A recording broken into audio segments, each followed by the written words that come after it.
నమస్కారం n times కి స్వాగతం. హెడ్లైన్ చూద్దాం.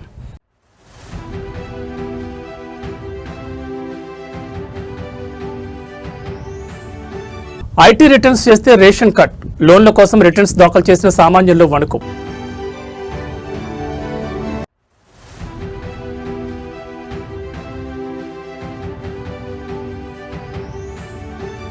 అమరావతి అప్పుల రాజధానిన సెల్ఫ్ ఫైనాన్స్ అన్న ప్రాజెక్టుకు 13,500 కోట్ల అప్పు.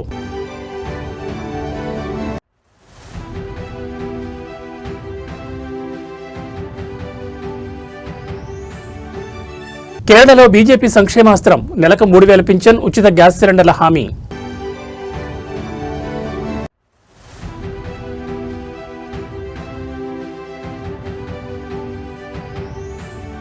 శర్వానంద్ బైకర్ కోసం రంగంలోకి రెబెల్ స్టార్, ప్రభాస్ మాస్ ఎంట్రీతో షేక్ అవుతున్న సోషల్ మీడియా.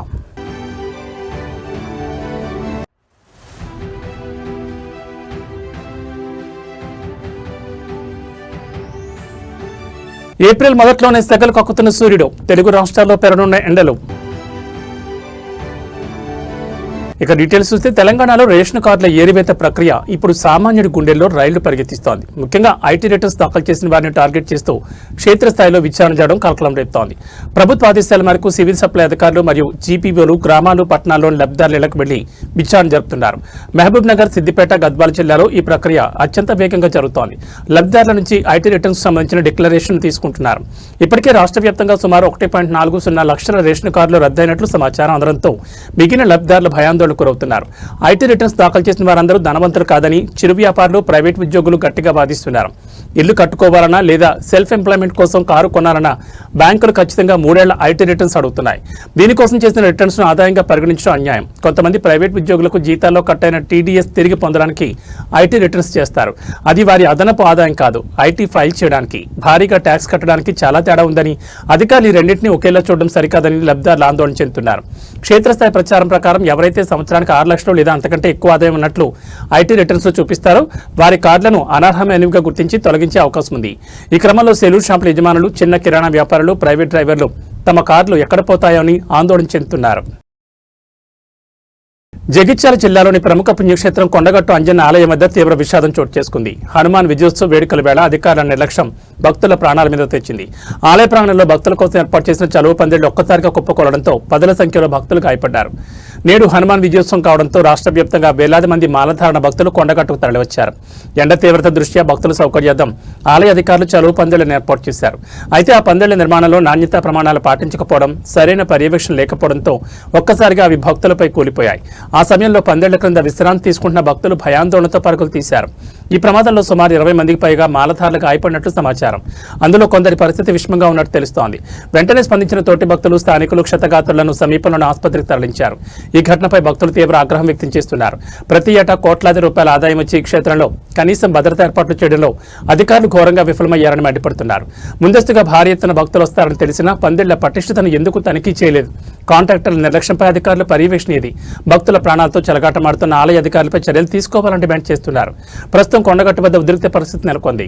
ఈ ఘటనపై ప్రభుత్వం స్పందించి బాధ్యులైన అధికారులపై కఠిన చర్యలు తీసుకోవాలని భక్తులు కోరుతున్నారు.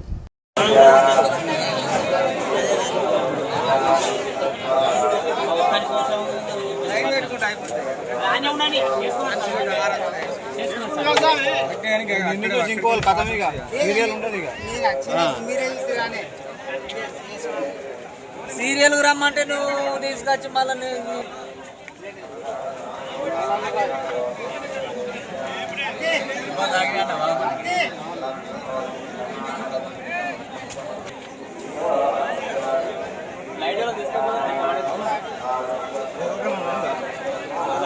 వీడియో తీసిరా. హైదరాబాద్ నగరంలోని కీలకమైన LB Nagar, Sagar ring road వద్ద మంగళవారం ఉదయం తీవ్ర ఉద్రిక్తత నెలకొంది. ఎల్పీజీ గ్యాస్ కొరత నిరసిస్తూ వందలాది మంది ఆటో డ్రైవర్లు రాస్తారోకు దిగారు. గంటల తరబడి వేచి ఉన్న గ్యాస్ దొరకపోవడంపై ఆగ్రహం వ్యక్తం చేస్తూ హైవేపై ఆటోలను అడ్డంగా నిలిపి ఆందోళన చేపట్టారు. దీనిపై శ్రీశైలం, విజయవాడ వైపు వెళ్లే ప్రధాన రహదారులపై ట్రాఫిక్ కిలోమీటర్ల మేర స్తంభించిపోయింది. వాహనదారులు, ప్రయాణికులు తీవ్ర ఇబ్బందులు ఎదుర్కొంటున్నారు. నగరంలోని పలు ఎల్పీజీ గ్యాస్ స్టేషన్ల వద్ద గత కొన్ని రోజులుగా గ్యాస్ సరఫరా సరిగ్గా లేదని ఆటో డ్రైవర్లు ఆవేదన వ్యక్తం చేస్తున్నారు. గ్యాస్ నింపుకోవడానికి గంటల తరబడి వరుసల్లో వేచి ఉండాల్సి వస్తోందని, కొన్నిసార్లు రోజంతా వేచి ఉన్నా గ్యాస్ దొరకని పరిస్థితుందని వారు తెలిపారు. దీనివల్ల తమ దైనందిన ఉపాధి తీవ్రంగా దెబ్బతింటోందని, కుటుంబాన్ని పోషించుకోవడం కష్టంగా మారిందని ఆవేదన వ్యక్తం చేశారు. గ్యాస్ లేకపోతే ఆటోలు ఎలా నడపాలి, మా పిల్లల చదువుల సంగతి ఏంటని వారు ప్రభుత్వాన్ని ప్రశ్నించారు. ఎల్పీజీ గ్యాస్ సరఫరాను వెంటనే క్రమబద్ధీకరించాలని, కొరత లేకుండా చర్యలు తీసుకోవాలని ఆటో డ్రైవర్లు ప్రభుత్వాన్ని డిమాండ్ చేస్తున్నారు. ప్రభుత్వం స్పందించే వరకు తమ ఆందోళన కొనసాగిస్తామని స్పష్టం చేశారు. గ్యాస్ కొరత సమస్యను వెంటనే పరిష్కరించాలి, లేని పక్షంలో మా ఉద్యమాన్ని మరింత ఉధృతం చేస్తామని ఆటో డ్రైవర్ల సంఘం నాయకుడు ఒకరు హెచ్చరించారు. సమాచారం అందుకున్న వెంటనే పోలీసులు ఘటనా స్థలానికి చేరుకున్నారు. ఆందోళన చేస్తున్న ఆటో డ్రైవర్లతో చర్చలు జరిపి వారి సమస్యను అధికారుల దృష్టికి తీసుకెళ్తామని హామీ ఇచ్చారు. అయితే గ్యాస్ సరఫరా మెరుగుపడే వరకు తాము వెనక్కి తగ్గేది లేదని ఆటో డ్రైవర్లు మొండికేశారు. దీంతో పోలీసులు ఆటో డ్రైవర్ల మధ్య కొంతసేపు వాగ్వాదం జరిగింది. చివరికి పోలీసులు నచ్చజెప్పడంతో ఆటో డ్రైవర్లు రాస్తారోకోను విరమించి హైవే నుంచి ఆటోలను తొలగించారు. ట్రాఫిక్ మెల్లమెల్లగా సాధారణ స్థితికి చేరుకుంటోంది. హైదరాబాద్ నగరంలో ఎల్పీజీ గ్యాస్ కొరత ఏర్పడడానికి కారణాలేంటో ఇంకా స్పష్టంగా తెలియడం లేదు. అయితే గ్యాస్ సరఫరాలో సాంకేతిక లోపాలు లేదా పంపిణీలో సమస్యలు ఉండొచ్చని భావిస్తున్నారు. ఈ విషయంలో సంబంధిత అధికారులు వెంటనే స్పందించి సమస్యను పరిష్కరించకపోతే భవిష్యత్తులో మరింత తీవ్రమైన ఆందోళన జరిగే అవకాశం ఉంది.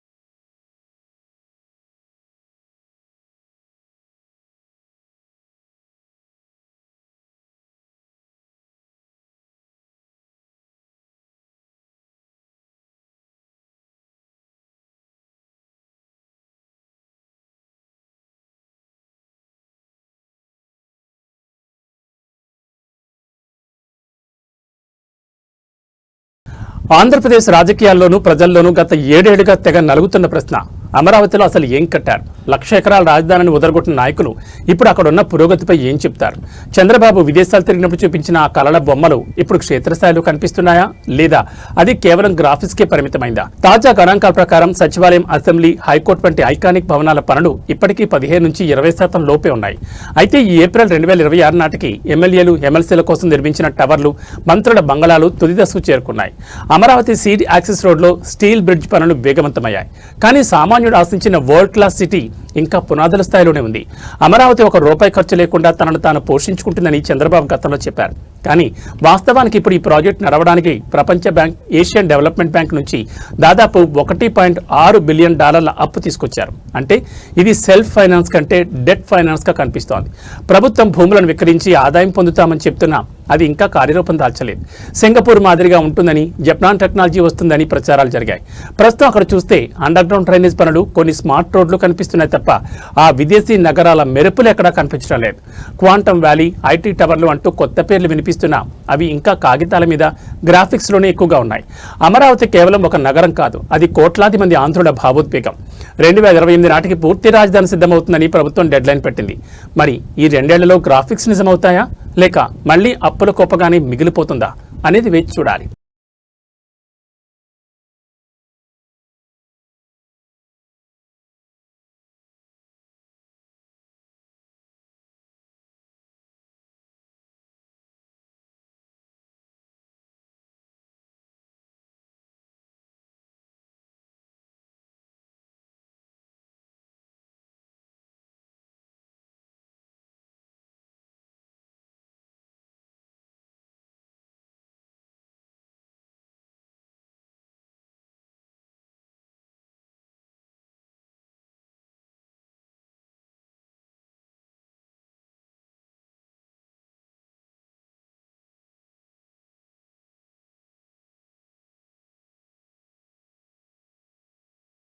తిరుపతి జిల్లా భాకరాపేట ఘాట్ రోడ్లో గజరాజులు హల్చల్ చేస్తున్నాయి. గత కొంతకాలంగా ఈ ప్రాంతంలో ఏనుగుల సంచారం భక్తులను, వాహనదారులను వణికిస్తోంది.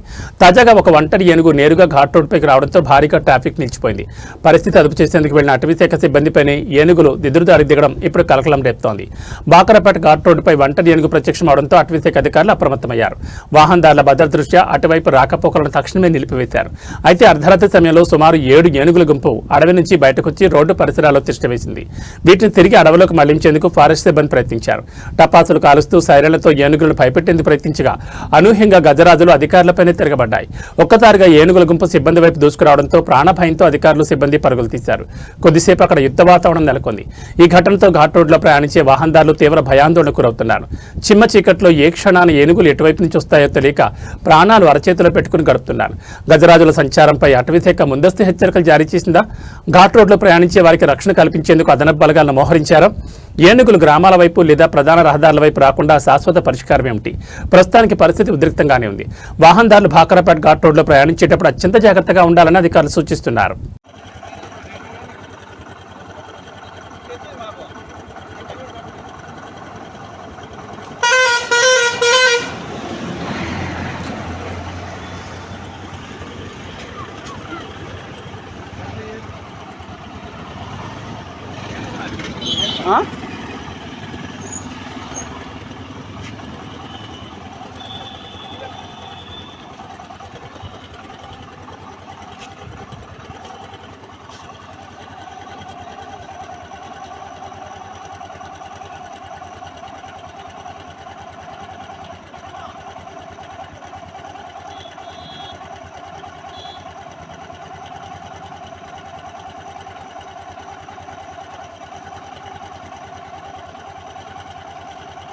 In my Ghat road.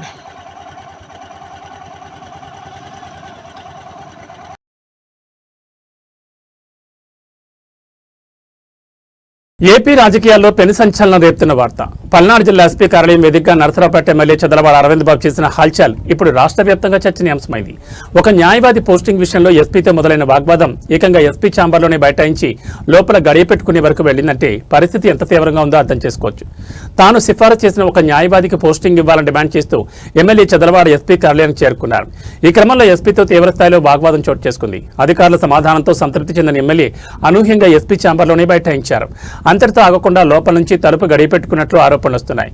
ఈ విషయం తెలిసిన వెంటనే ప్రభుత్వం అప్రమత్తమైంది. టీడీపీ రాష్ట్ర అధ్యక్షుడు పల్లా శ్రీనివాసరావు, మంత్రి గొట్టిపాటి రవికుమార్, ఎమ్మెల్యే భాష్యం మరియు ఐజీ త్రిపాఠీలు స్వయంగా రంగంలోకి దిగి ఎమ్మెల్యేతో చర్చలు జరిపారు. గంటల తరబడి రాయబారం నడిపిన చదలవాడ ఎవరి మాట వినకపోవడంతో అక్కడ ఉత్కంఠ నెలకొంది. చివరికి వేరే దారి లేక పోలీసులు ఛాంబర్ తలుపులు పగలగొట్టి ఎమ్మెల్యేను బలవంతంగా బయటకు తీసుకొచ్చినట్లు సమాచారం అందుతోంది.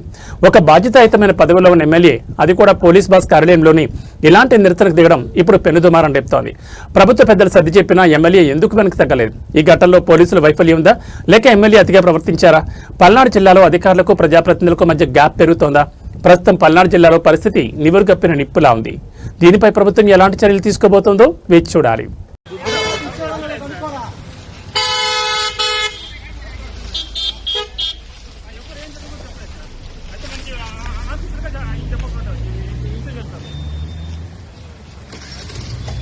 వాళ్ళైతే ఇట్లా 12 గంటలకు వచ్చారండి. ఇట్లా వచ్చి చూస్తారు. చూస్తే మధ్యాహ్నం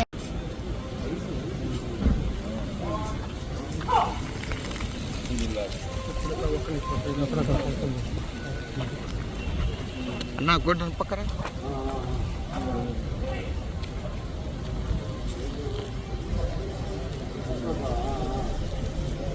పశ్చిమ గోదావరి జిల్లా నరసాపురంలో ఒక యువకుడు నడి రోడ్డుపై వీరంగం సృష్టించాడు. జై జనసేన అంటూ నినాదాలు చేస్తూ వెళుతున్న వాహనాలను అడ్డుకుంటూ హల్చల్ చేశాడు.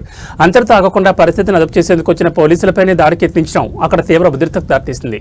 పబ్లిక్ న్యూసెన్స్ చేస్తూ సామాన్య ప్రజలను భయాందోళనకు గురిచేసిన ఈ ఘటన ఇప్పుడు స్థానికంగా సంచలనం రేపుతోంది. నరసాపురం ప్రధాన రహదారిపై ఒక యువకుడు ఒక్కసారిగా రోడ్డుపైకి వచ్చి వాహనాలు నిలిపేశాడు. పెద్ద ఎత్తున నినాదాలు చేస్తూ వాహనదారులను బెదిరింపులకు గురి చేశాడు.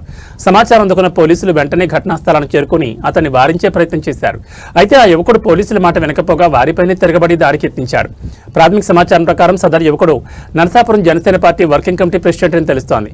పార్టీ పేరు చెప్పుకుంటూ ఇలా బాధ్యతారాహిత్యంగా ప్రవర్తించడంపై స్థానికులు మండిపడుతున్నారు. పోలీసులు అతి కష్టం మీద అతన్ని అదుపులోకి తీసుకుని స్టేషన్కు తరలించారు.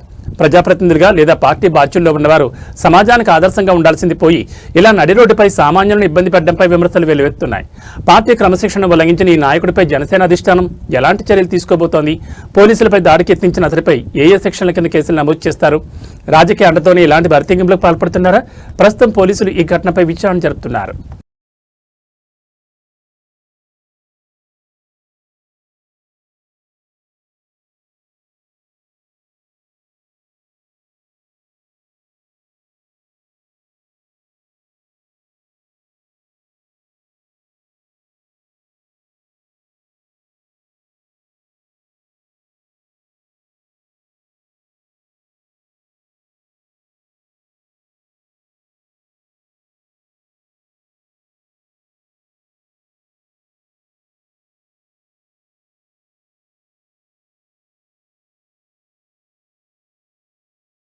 పశ్చిమాసియాలో ముదురుతున్న యుద్ధ ఉద్రిక్తతలు ఇప్పుడు మన పొరుగు రాష్ట్రమైన కర్ణాటకను వణికిస్తున్నాయి. అంతర్జాతీయంగా చమురు సరఫరాకు ఆటంకం ఏర్పడడంతో కర్ణాటకలో పెట్రోల్, డీజిల్ కొరత తీవ్రమైంది.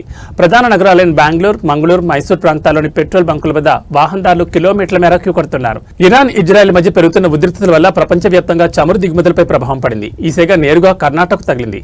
రాష్ట్ర వ్యాప్తంగా చాలా బంకుల్లో ఇప్పటికే నో స్టాక్ బోర్డులు దర్శనమిస్తున్నాయి.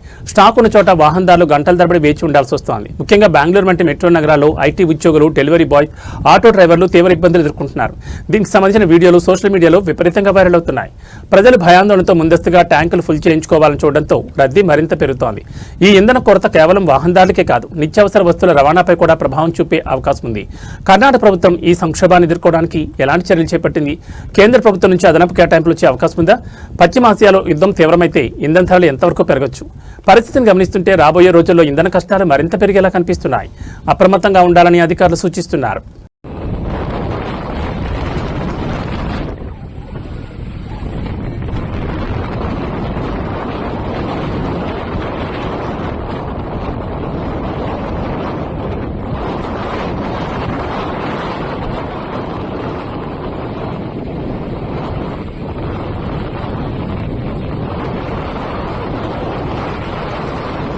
కేరళ రాజకీయాల్లో ఎన్నికల వేడి తారాస్థాయికి చేరుకుంది. ఈ క్రమంలో భారతీయ జనతా పార్టీ తమ అమూల పొదిలోని అస్త్రాలను బయటకు తీసింది. వికసిత్ కేరళ లక్ష్యంగా బీజేపీ జాతీయ అధ్యక్షుడు నితిన్ నబీన్ నేడు సంచలన మేనిఫెస్టోను విడుదల చేశారు. పేద కుటుంబాలకు ఆర్థిక భరోసా కల్పిస్తూనే సంక్షేమ పథకాలతో కేరళ ఓటర్లను ఆకట్టుకునేలా బీజేపీ భారీ హామీలను ప్రకటించింది. బీజేపీ ప్రకటించిన మేనిఫెస్టోలో ప్రధానంగా మహిళలు, పేద కుటుంబాలపై వరాల చాలు కురిపించారు. ప్రతి పేద కుటుంబంలోని మహిళకు నెలకు 2,500 రూపాయల ఆర్థిక సహాయం అందించనున్నట్లు ప్రకటించారు. ఈ మొత్తాన్ని కిరాణా సరుకులు మరియు మందుల కొనుగోలు కోసం వినియోగించుకోవచ్చు. వితంతులకు, 77 పైబడిన వృద్ధులకు మరియు పేద కుటుంబాల్లోని మహిళా యజమానులకు నెలకు 3,000 పింఛను అందజేస్తామని హామీ ఇచ్చారు. కేరళలో అత్యంత వైభవంగా జరుపుకునే ఓనం మరియు క్రిస్మస్ పండుగల సందర్భంగా ఏడాదికి 2 ఎల్పీజీ సిలిండర్లను పూర్తిగా ఉచితంగా ఇస్తామని ప్రకటించారు. ఇవే కాకుండా కేరళకు మొదటి ఏఐఎంఎస్ తిరువనంతపురం కన్నూరు మధ్య హైస్పీడ్ రైలు మార్గం మరియు ప్రతి ఇంటికి నెలకు 20,000 లీటర్ల ఉచిత త్రాగునీరు వంటి హామీలు ఈ మేనిఫెస్టోలో హైలైట్గా నిలిచాయి. దశాబ్దాలుగా ఎల్డీఎఫ్ మరియు యూడీఎఫ్ ప్రభుత్వాల మధ్య నలిగిపోతున్న కేరళకు బీజేపీ ఒక బలమైన ప్రత్యామ్నాయంగా మారుతుందని నితిన్ నబీన్ ధీమా వ్యక్తం చేశారు. ఈ భారీ హామీలతో బీజేపీ కేరళలో ఖాతా తెరవబోతోందా? మహిళా ఓటర్లు 3,000 పింఛను హామీకి మొగ్గు చూపుతారా? ఉచిత గ్యాస్ సిలిండర్ పథకం ఎన్నికల ఫలితాలను ఎలా ప్రభావితం చేస్తుంది? బీజేపీ మేనిఫెస్టో విడుదల నేపథ్యంలో ఇప్పుడు కేరళ రాజకీయాల్లో చర్చా కార్యక్రమాలు వేడెక్కాయి.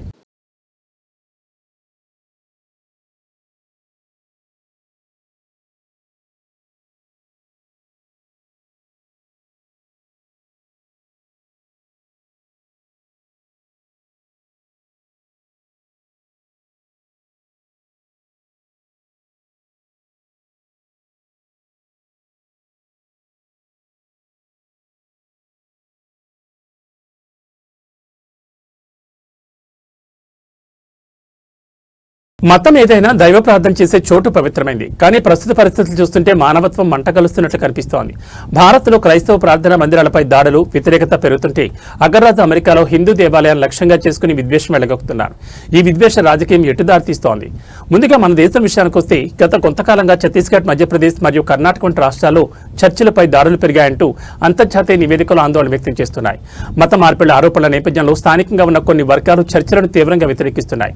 ప్రార్థనా సమావేశాలను అడ్డుకోవడం, భౌతిక దాడులకు దిగడం వంటి ఘటనలు రాజ్యాంగం కల్పించిన మత స్వేచ్ఛపై ప్రశ్నలు లేవనెత్తున్నాయి.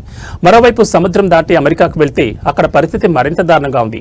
ఇటీవల కాలిఫోర్నియా, న్యూయార్క్ ప్రాంతాల్లోని చారిత్రాత్మక హిందూ దేవాలయాలపై గుర్తు తెలియని వ్యక్తులు దాడులకు పాల్పడ్డారు.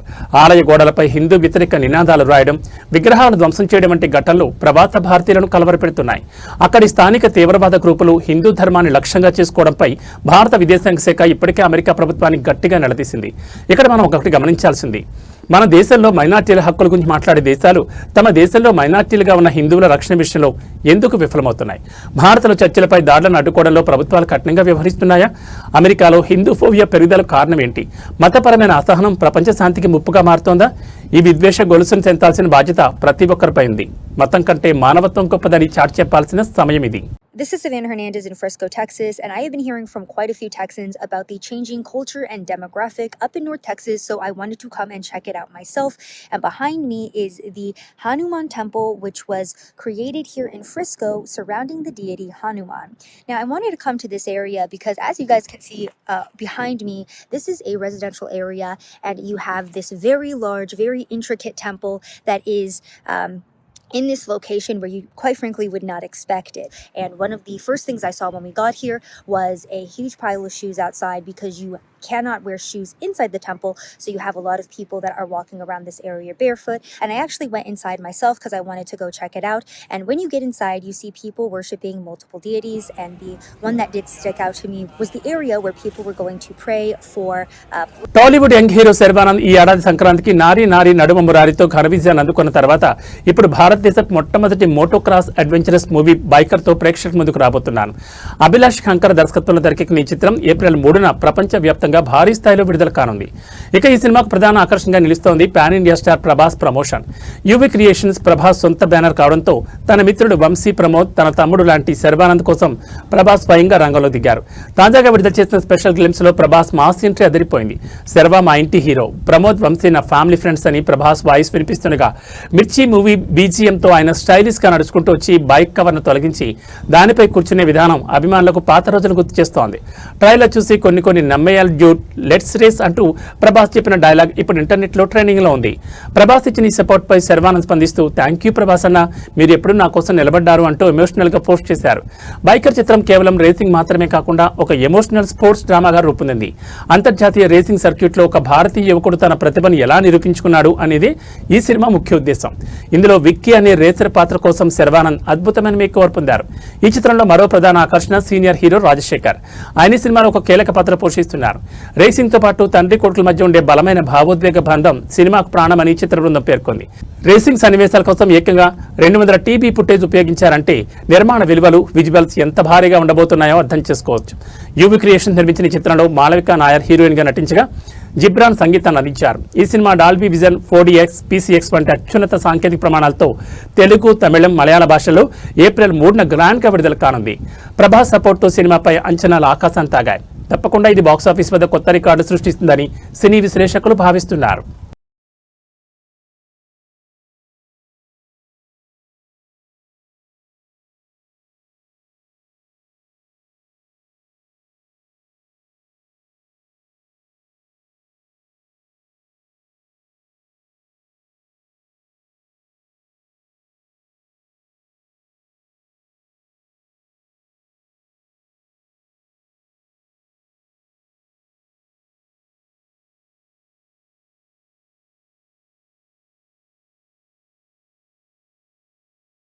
ఏప్రిల్ నెల ప్రారంభం కావడంతోనే భానుడు తన ప్రతాపం చూపిస్తున్నాడు. తెలుగు రాష్ట్రాల్లో ఉష్ణోగ్రతలు క్రమంగా పెరుగుతున్నాయి.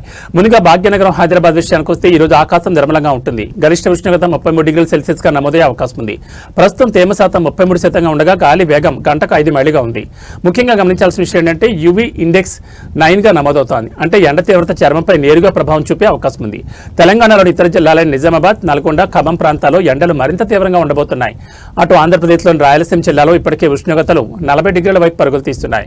ఈ ఎండల దృష్ట్యా ప్రజలు తగిన జాగ్రత్తలు తీసుకోవాలని వాతావరణ శాఖ సూచిస్తోంది. మధ్యాహ్నం 12 గంటల నుంచి సాయంత్రం 4 గంటల వరకు అత్యవసరమైతే తప్ప బయటకు రాకపోవడం ఉత్తమం. శరీరంలో నీటి శాతం తగ్గకుండా కొబ్బరి నీళ్లు, మజ్జిగ మరియు పండ్ల రసాలు తీసుకోవాలి. బయటకు వెళ్లేటప్పుడు గొడుగు లేదా టోపీని తప్పనిసరిగా ధరించండి.